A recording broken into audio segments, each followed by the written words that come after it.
Hello everybody, this is John and this is the Merschman Seeds Ag Weather Outlook for December 30th, 2017.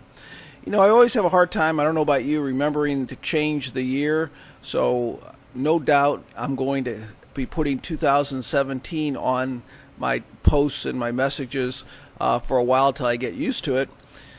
But this should be the last one, or it will be the last one for 2017. And we're certainly ending the year on a very interesting note as far as the weather goes. But right now what we have here is, look at this low area of low pressure. That's that polar vortex, a polar circulation. Look how far south it's dropped. It's almost over the Great Lakes. And as you know, that's brought some really cold air sinking down to the south. If we look at the current time temperature anomalies here, 20 to 30 degrees or more below normal. And this is that source region I like to look at in wintertime, right in here. When you have cold air pooling here or sitting here, it's just a matter of time before it sinks down to the south.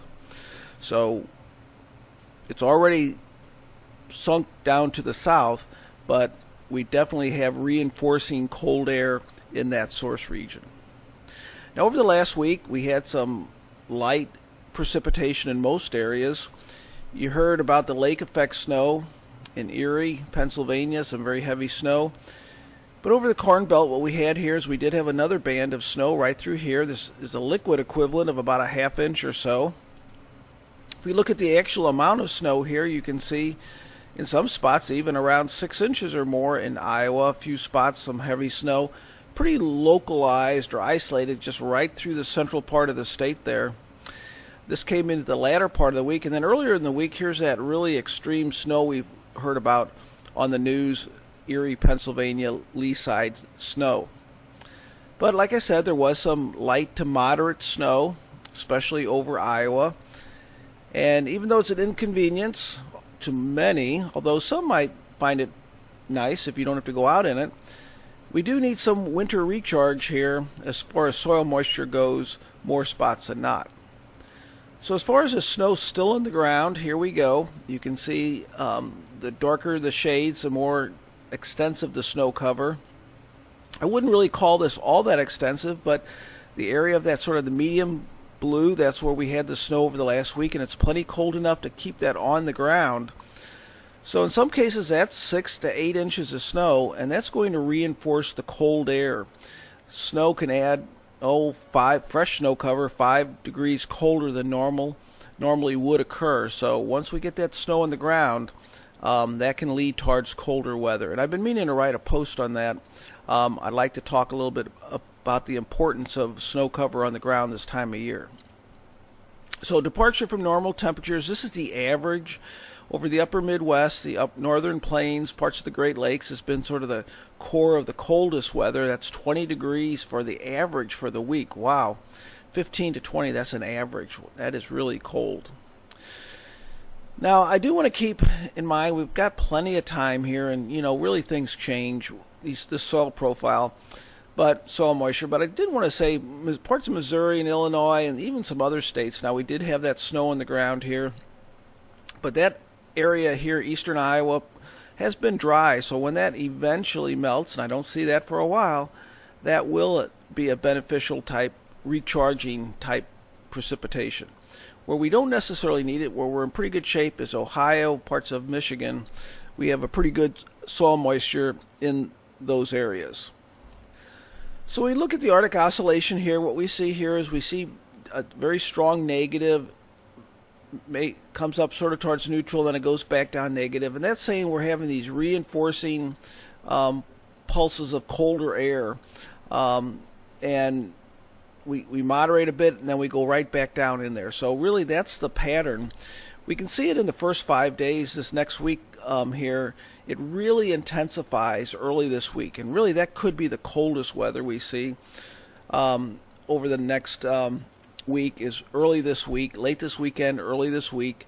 Look at this here. We're looking at 20 to 30 degrees below normal over a large part, if not the entire U.S. Corn Belt, and actually the whole eastern 2/3 of the nation. This is on Monday morning, and sort of looking at this coloring shade here, it looks like it's getting into maybe right in here. We're looking at 30 to 40 degrees below normal. It's hard to even imagine being that cold. It's almost off the scale here. So temperatures are going to be the big story for a while. Extreme low temperatures, record-breaking cold. Now for the next 7 days, though, precipitation will be quite light. We're going to have some light snow here and there. We're still going to have lake effect snow. But this is sort of the story. Some light snow over the upper Midwest, northern plains here, particularly South Dakota. Maybe a little bit more of light snow, Iowa, Nebraska. More significant lee side lake snow. But overall, I don't see any major storm systems. This is more cold air, clipper type systems, lighter snow. So the question, I'm sure, for everybody is how long is this cold going to last? Now we get into the period January 4th through 9th. You can see that polar vortex begins to retreat a little bit further to the north. It sort of goes from here up to this region. But we still have this trough here, digging jet stream. So we're in the 6 to 10 day range. We're still below normal. And I don't think we're going to have the intensity of the cold necessarily, but this is still going to be a well below normal air mass. Then we get into the January 9th through 14th. This is not December, January 9th through 14th. At least the models right now are still giving us some indication of sort of a jet stream that's sagging here, but not as intense, but still showing lingering cold air, maybe retreating back to the west and to the north. So it doesn't necessarily look like we're out of this pattern, but we might get a break after the first week in January, at least more moderation, not just continual cold air.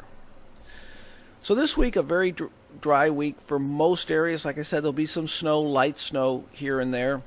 Week 2, nothing all that inclusive one way or the other. Perhaps a little bit better chance of precipitation, but not necessarily all that heavy. So really, it looks like extreme cold, lots of records being set over the next several days. Perhaps as we get into the second week of January, more variability. In other words, coming back to even maybe a period of above normal. But it does not look to me like that'll be a sustained above normal, maybe for a while into the latter part of the month of January. I think we're going to still be prone towards these cold outbreaks, perhaps into the middle part of the month. So with that, I want to wish you and your family a peaceful, safe, and hopefully prosperous 2018. I hope I can provide you information that'll help you with your agricultural operations, and I hope we all have a great 2018. Take care.